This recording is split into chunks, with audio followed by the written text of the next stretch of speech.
नमस्ते। आज के इस एक्सप्लेनर में आपका स्वागत है। देखिए, आज हम भारत के सबसे बड़े सियासी अखाड़े यानी उत्तर प्रदेश की बात करने वाले हैं। अगर आप पिछले कुछ सालों की खबरों को फॉलो कर रहे हैं ना, तो आपने एक चीज जरूर नोटिस की होगी। एक भारी भरकम पीली मशीन, जिसे हम बुलडोजर कहते हैं। अब यह सिर्फ ईंट पत्थर तोड़ने वाली मशीन बिल्कुल नहीं रह गई है, बल्कि ये आज सुशासन, सख्त एडमिनिस्ट्रेशन और हाँ, एक बेहद पोलराइजिंग यानी ध्रुवीकरण करने वाला राजनीतिक प्रतीक बन चुकी है। तो आज हम इस बुलडोजर पॉलिटिक्स के उदय, इसके कानून व्यवस्था पर असर और सरकार बनाम विपक्ष की जो पूरी वैचारिक लड़ाई है ना, उसको पूरी तरह से डीकोड करेंगे। तो चलिए, बिना किसी देरी के शुरू करते हैं।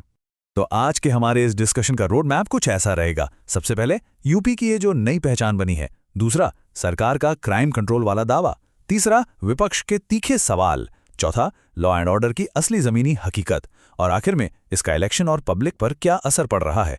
हम दोनों पक्षों को बिल्कुल न्यूट्रल होकर देखेंगे, सरकार के तर्क भी और विपक्ष की आलोचनाएं भी। तो चलिए सबसे पहले बात करते हैं यूपी की इस नई राजनीतिक पहचान की और समझते हैं कि राज्य के प्रशासनिक ढांचे में आखिर ये नाटकीय बदलाव आया कैसे। अब एक बड़ा सवाल जो सबके दिमाग में आता है और लगातार गूंजता है, क्या यूपी सच में बदल गया है? मतलब जो बदलाव हमें न्यूज़ चैनल्स पर, अखबारों की हेडलाइंस में रोज दिखते हैं, क्या वो एक वास्तविक जमीनी हकीकत है या फिर ये सिर्फ एक बहुत ही स्मार्ट इलेक्टोरल स्ट्रैटेजी का हिस्सा है? इस बात का सटीक जवाब ढूंढने के लिए ना हमें थोड़ा सा फ्लैशबैक में जाना होगा। देखिए, बात है साल 2017 की, जब योगी आदित्यनाथ उत्तर प्रदेश के मुख्यमंत्री बने थे। सत्ता में आते ही उनका सबसे पहला और सबसे बड़ा फोकस था क्राइम कंट्रोल। सरकार ने एकदम कड़ा रुख अपनाते हुए साफ कर दिया कि भाई, माफिया राज को तो जड़ से उखाड़ फेंकना है। और इसी दौरान कई बड़े और कुख्यात गैंगस्टर्स की अवैध संपत्तियों पर भारी मशीनों से जो कार्रवाई शुरू हुई ना, उसे ही बुलडोजर एक्शन का नाम दिया गया। और 2017 से लेकर आज तक ये बुलडोजर एक आम मशीन से बदलकर एक बहुत बड़ा पॉलिटिकल सिंबल बन चुका है। अब आते हैं दूसरे हिस्से पर।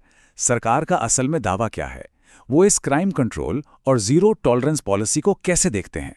जीरो टॉलरेंस पॉलिसी, आसान भाषा में कहें तो इसका सीधा सा मतलब है प्रशासन का एक ऐसा सख्त रवैया जिसका इकलौता मकसद है माफियाओं के नेटवर्क को पूरी तरह ध्वस्त करना। और ये पॉलिसी अवैध संपत्तियों को गिराने से एकदम गहराई से जुड़ी हुई है।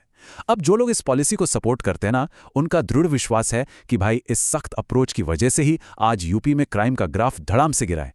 माफियाओं का खौफ खत्म हुआ है और आम नागरिक आज पहले से कहीं ज्यादा सेफ फील कर रहे हैं। और देखिए, सरकार के हिसाब से ये सिर्फ बयानों तक सीमित नहीं है, वो बाकायदा इसके रिजल्ट्स भी गिनाते हैं।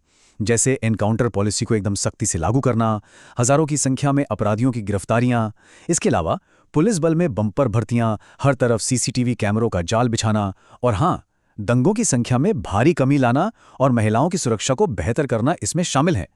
कुल मिलाकर इन सबका एक ही टारगेट है, अपराधियों के मन में खौफ पैदा करना और कानून का इकबाल बुलंद करना। और इसी सख्त प्रशासन का नतीजा है सोशल मीडिया पर वायरल हुआ ये नाम, बुलडोजर बाबा। आपने पक्का सुना होगा। मुख्यमंत्री के लिए इस्तेमाल होने वाला ये नाम अपने आप में इस बात का सटीक उदाहरण है कि कैसे ये पॉलिसी अब संस्कृति और आम बोलचाल में रच बस गई है। बहुत से लोगों के लिए तो ये नाम ताकत, सुरक्षा और एक मजबूत, दृढ़ निश्चयी सरकार की पहचान बन गया है। लेकिन आपको पता है ना, हर सिक्के के दो पहलू होते हैं। एक तरफ है सरकार का ये बुलडोजर एक्शन, जो तुरंत और सख्त एडमिनिस्ट्रेटिव कार्रवाई पर जोर देता है, और ठीक इसके ऑपोजिट है विपक्ष की रूल ऑफ लॉ यानी न्यायालय के अधिकार क्षेत्र वाली विचारधारा। ये सीधा सीधा दो अलग विचारों का टकराव है, तुरंत न्याय वर्सेस तय न्यायिक प्रक्रिया। तो चलिए अब इसी टकराव को समझते हैं, देखते हैं कि विपक्ष के तर्क क्या हैं और वो कौन से बड़े संवैधानिक सवाल उठा रहे हैं। विपक्ष का सबसे बड़ा और संगीन आरोप ये है कि भाई, ये बुलडोजर की कार्रवाई पूरी तरह से एक तरफा और सिलेक्टिव है। इसे सीधे तौर पर संविधान और हमारे डेमोक्रेटिक नॉर्म्स के खिलाफ बताया जाता है। इसके साथ ही मानवाधिकारों के हनन को लेकर भी बहुत सीरियस सवाल उठते हैं। विपक्ष तो ये भी कहता है कि यह बुलडोजर का सारा शोर असल में बेरोजगारी और पेपर लीक जैसे जो असली और बड़े मुद्दे हैं ना, उन पर पर्दा डालने की बस एक कोशिश है। उनका साफ मानना है कि ये पूरा का पूरा सिस्टम हमारी जो पारंपरिक न्यायिक प्रणाली है उसे पूरी तरह से बाईपास कर रहा है। और इन्हीं सब आलोचनाओं के बीच एक बहुत ही बेसिक लेकिन बहुत बड़ा लोकतांत्रिक सवाल उभरकर सामने आता है। जरा सोचिए, अगर किसी पर कोई आरोप लगा है तो उसकी सजा तय करने का असली हकदार कौन है? अदालत या फिर सरकार? इस सवाल पर ना एक पल के लिए विचार किया जाना चाहिए। ये वो पॉइंट है जहां एडमिनिस्ट्रेशन की पावर और संविधान के लिमिट्स आपस में टकरा जाती हैं। आलोचकों के लिए ये सिर्फ एक लॉ एंड ऑर्डर का मसला नहीं है, बल्कि ये न्याय के एकदम बेसिक उसूलों पर एक बड़ा प्रहार है। अब सवाल ये है कि इन दो बिल्कुल अलग तर्कों का जमीन पर क्या असर हो रहा है। समझते हैं लॉ एंड ऑर्डर की रियलिटी और इस गहराई से बटे हुए राज्य को। आज अगर आप यूपी की स्थिति को देखें तो लोग वैचारिक तौर पर बिल्कुल दो हिस्सों में बंट चुके हैं। एक तरफ वो लोग हैं जिन्हें ये सब एक मजबूत प्रशासन का मॉडल लगता है। उन्हें लगता है कि पब्लिक की सेफ्टी के लिए ऐसे कठोर कदम उठाना 100% जरूरी है। लेकिन दूसरी तरफ आलोचक इसे डर की राजनीति या सीधे शब्दों में कहूं तो फियर पॉलिटिक्स का नाम देते हैं। उनके हिसाब से ये राज्य की ताकत का सरासर गलत इस्तेमाल और सत्ता का एक बहुत ही डरावना प्रदर्शन है। और अब हम आ गए हैं अपने आखिरी हिस्से पर, इसका चुनावी प्रभाव और कैसे ये मॉडल अब पूरे देश में फैल रहा है। देखिए, अब ये बुलडोजर सिर्फ एक मशीन नहीं है। ये या तो सुरक्षा का या फिर सत्ता प्रदर्शन का एक बेहद पावरफुल पॉलिटिकल सिंबल बन चुका है। और अब तो ये बात सिर्फ यूपी तक ही सीमित नहीं है, बल्कि देश के कई और राज्यों में भी इस मॉडल पर खुलकर चर्चा हो रही है। अब तक चुनावों में कानून और व्यवस्था हमेशा से एक मुख्य मुद्दा होता था, लेकिन अब असली टेस्ट ये है कि क्या मतदाता इस बुलडोजर मॉडल को अपना जनादेश देंगे, या फिर वो विपक्ष की इस बात को मानेंगे कि लोकतंत्र में न्याय हमेशा अदालतों के जरिए ही होना चाहिए।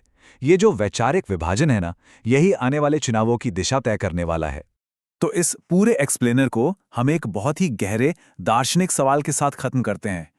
क्या बुलडोजर राजनीति वाकई सही है, या फिर कानून को अपना काम सिर्फ और सिर्फ अदालतों की चारदीवारी के अंदर ही करना चाहिए? इस एक सवाल में ना हमारी आज की पूरी चर्चा का सार छिपा है, और इसका अंतिम फैसला जाहिर है जनता के ही हाथ में है। तो इस बारे में आप लोग क्या सोचते हैं, इस पर जरूर विचार कीजिएगा। सीखते रहें और हम मिलेंगे आपसे अगले एक्सप्लेनर में।